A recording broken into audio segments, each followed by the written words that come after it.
The year is 197 BCE. Imagine a world where the mighty Roman Republic, with its legions of disciplined soldiers, is rapidly expanding its influence across the Mediterranean. To the east lies the Hellenistic world, a tapestry of kingdoms and city-states woven together by the legacy of Alexander the Great. At the heart of this world stood Macedon, a powerful kingdom with a proud martial tradition. The Second Macedonian War, spanning from 200 to 197 BCE, erupted from the smouldering embers of the First Macedonian War and the growing mistrust between Rome and Macedon. King Philip V of Macedon, an ambitious ruler, sought to reassert his kingdom's dominance in Greece, a move that directly challenged Rome's growing influence in the region.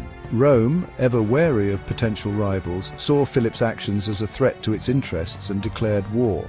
The stage was set for a clash of civilizations, a confrontation between two powerful military forces, each representing a distinct way of life.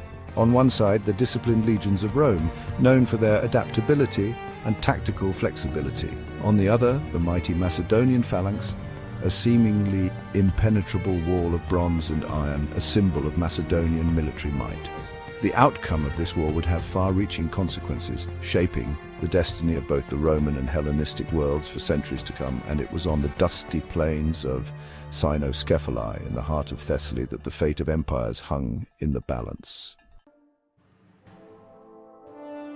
As war clouds gathered, both sides mobilized their forces, preparing for the inevitable confrontation.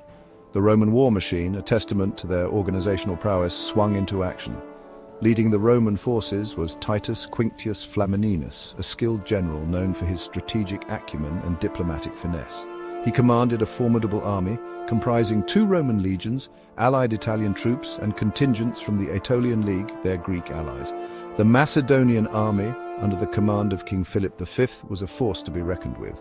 The heart of the Macedonian army was the Phalanx, a dense formation of infantry armed with long pikes called sarissas. This formidable fighting unit, a legacy of Alexander the Great's conquests, was renowned for its disciplined, close-order combat, capable of crushing almost any opposition. Philip's army, however, wasn't solely reliant on the Phalanx. He also commanded a contingent of companion cavalry, the elite horsemen of the Macedonian army, as well as light infantry and mercenary units. This diverse force reflected the evolving nature of Hellenistic warfare, incorporating elements of both traditional Macedonian military tactics and foreign influences. The Roman and Macedonian armies represented contrasting military philosophies.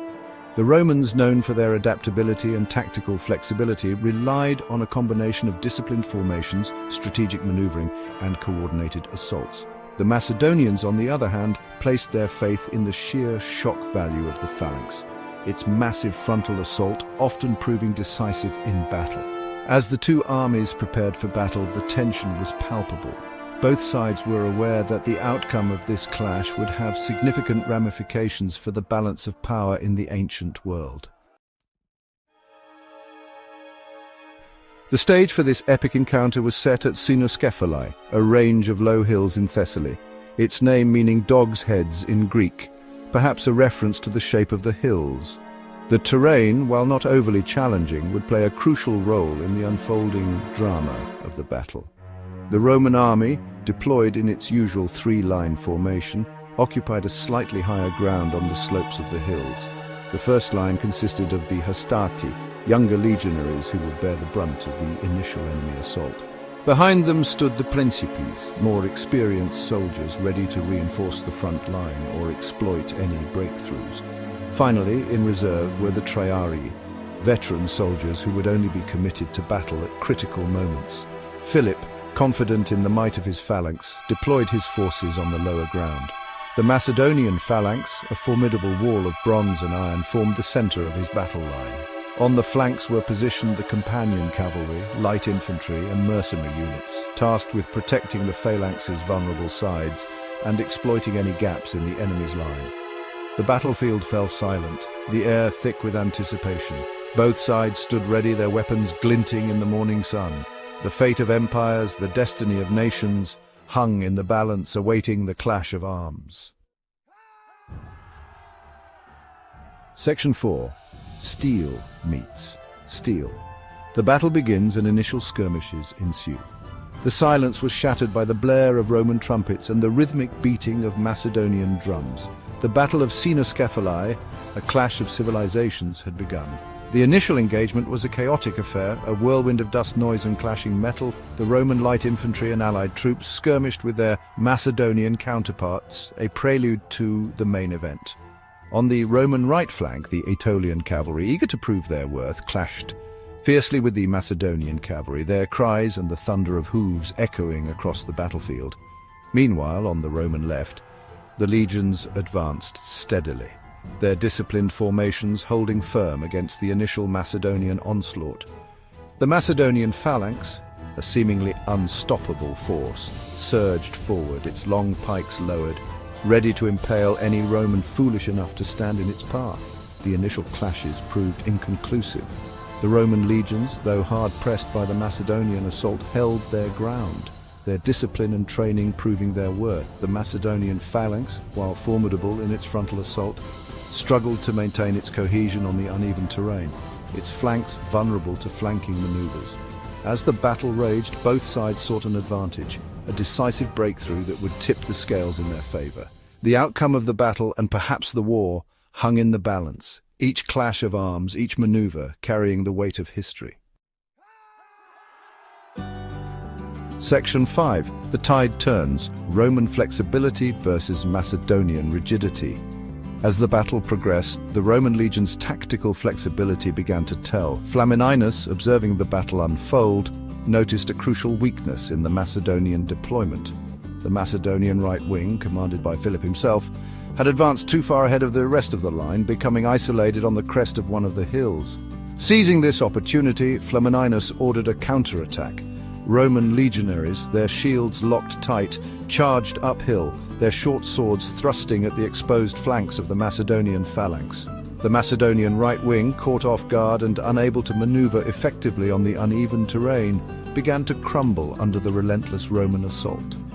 Meanwhile, on the other flank, the tide had also turned in Rome's favor.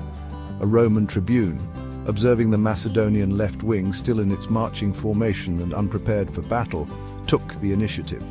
Rallying his troops, he launched a surprise attack, catching the Macedonians off guard and routing them completely.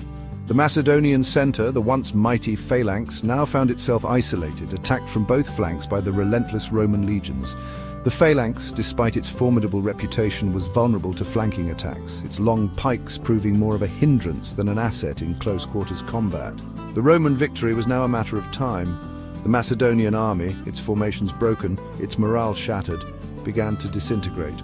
Philip, witnessing the destruction of his army, narrowly escaped capture, fleeing the battlefield with a handful of his companions.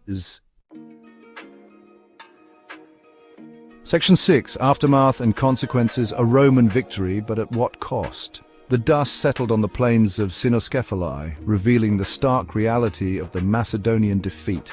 The battlefield lay littered with the dead and wounded, a grim testament to the human cost of war.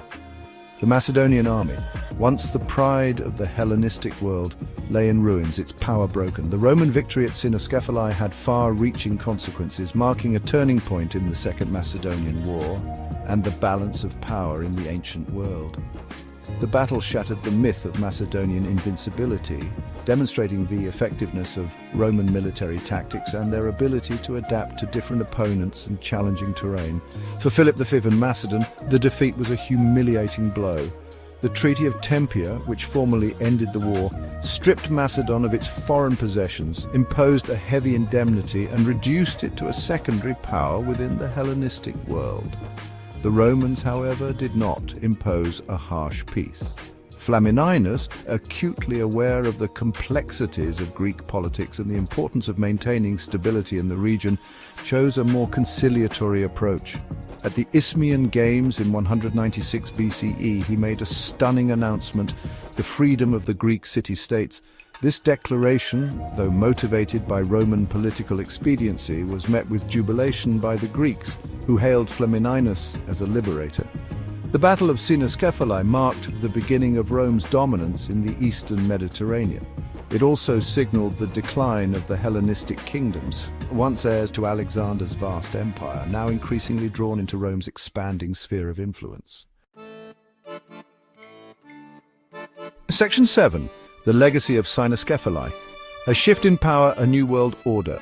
The legacy of the Battle of Cynoscephalae extends far beyond the immediate aftermath of the battle itself. It represents a pivotal moment in ancient history, a clash of civilizations that ultimately resulted in a profound shift in the geopolitical landscape of the Mediterranean world. For Rome, Cynoscephalae marked the beginning of their eastern expansion, a process that would see them eventually conquer and absorb the Hellenistic kingdoms into their ever-expanding empire. The battle also highlighted the strengths of the Roman military system, its adaptability, discipline, and tactical flexibility, proving decisive against the more rigid Macedonian phalanx. For the Hellenistic world, Cynoscephalae signaled the beginning of the end of their independence.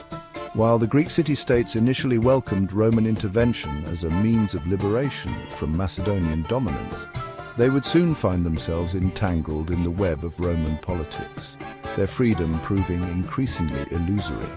The battle also had a profound cultural impact. The Roman victory ushered in an era of Roman cultural influence in the East, as Greek art, literature, and philosophy found a new audience in Rome. This cultural exchange, while enriching both civilizations, also contributed to the gradual decline of traditional Hellenistic culture, overshadowed by the rising power of Rome. The Battle of Cynoscephalae, a clash of titans on the dusty plains of Thessaly, serves as a stark reminder of the ebb and flow of power, the rise and fall of civilizations. It marks the end of an era, the twilight of the Hellenistic world and the dawn of Roman dominance, a dominance that would shape the destiny of the Mediterranean world for centuries to come.